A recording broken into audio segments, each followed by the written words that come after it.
right that we should. To the bottom 10% people, if you say that these intelligent people should be sent to 456, then that's saying that intelligence is all that should be accounted to someone's the value of life. Well, this isn't true. You need to take into other factors like quality of life, or so how much they're enjoying things. It's not fair for children who've had unstable backgrounds. This could have affected their schooling, so which has affected their results. So why should they get such school things because of their backgrounds are different? To random selection. In countries like China, couples can only have one child. Is it fair that their one child is taken away from them when parents with families with many children have probably less effects than families with only one children?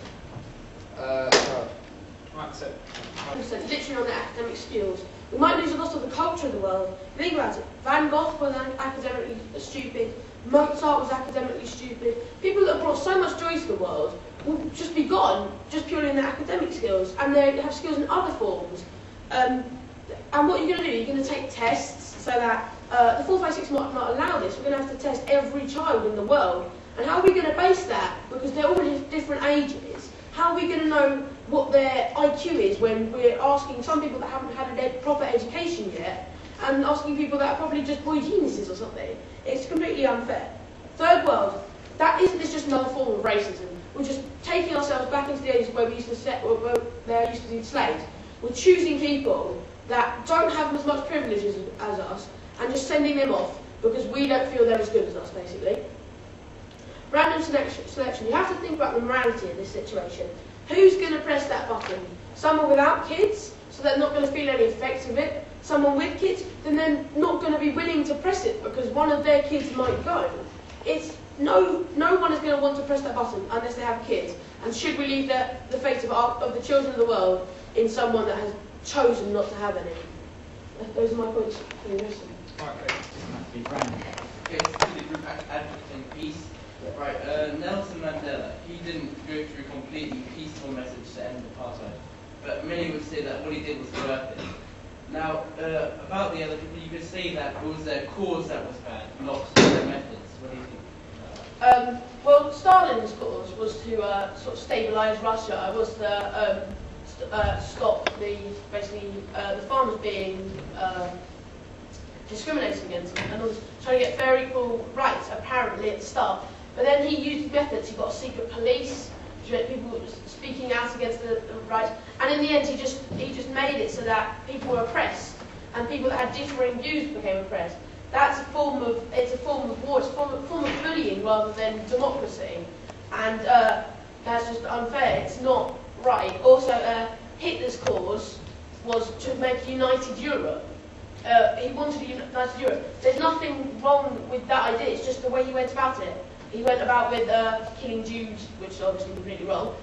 He went about fighting war. Instead of speaking to people, asking, one of his ideas was to get a joint currency, which is the euro now, which we've got about through speaking to other countries. One of his ideas has now been brought back, but he went about it in a completely wrong way. He went for war. Okay, Yash. Okay, just to get into peace. You're trying to make peace with like a completely different race, and how do you know that they have completely different morals to us and they won't even agree on what you consider of you? How do we know that they don't? How do we know that we don't even know that they have come here to kill us, basically. We don't know what they're going to do with the kids. They might like train them and give them a better life. All we've heard is from one person who's one of the only people to have contact with the aliens, that they have a virus. How do we know that they're translating properly? They don't speak English. We might have false translation. We do not know all of their complete ideas. Okay, Simon? Another question for the people who are in favour of peace. Now, these beings are not asking for the children, they're demanding them. They obviously don't have much respect for human beings in general, so how can you say that we can make peace with people who don't even respect us in the first place? Well, if they don't respect us, then we don't have to show the same respect to them. It's just that we have to make peace to help the whole of the of the entire Earth. It's not that we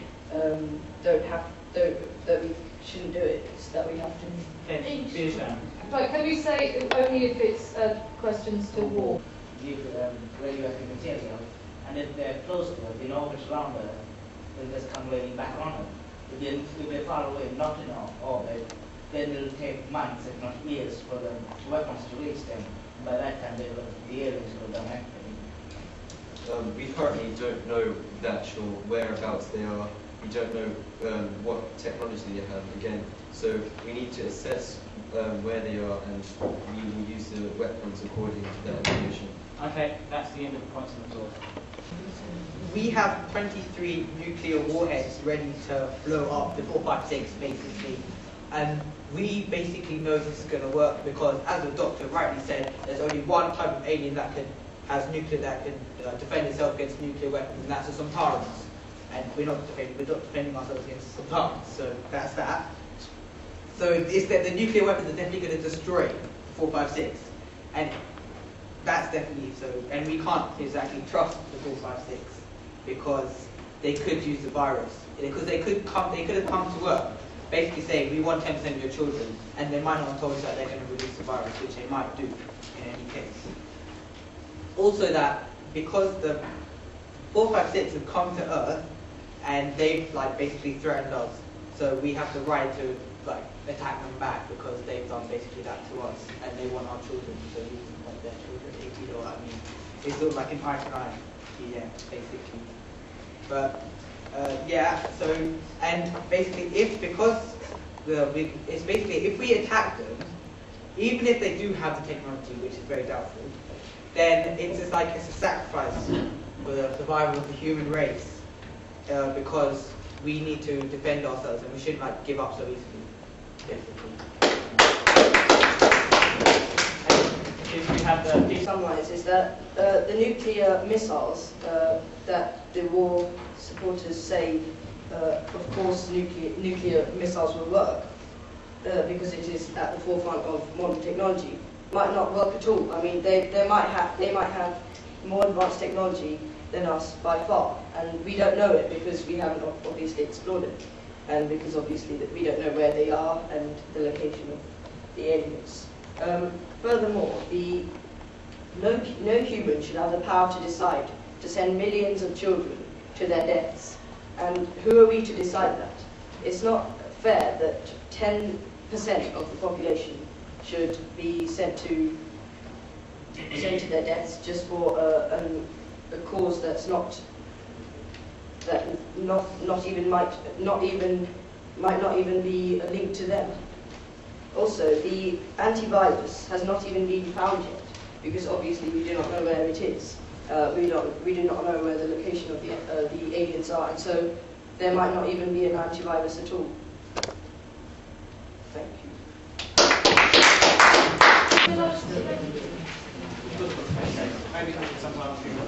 okay.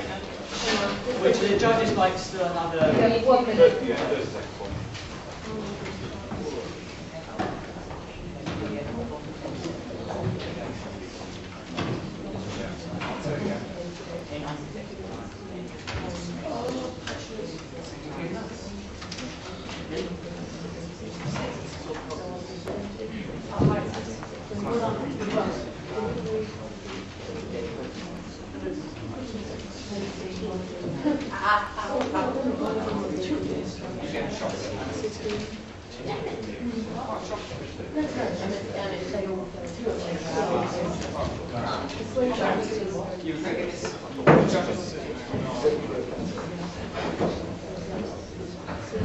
Being here.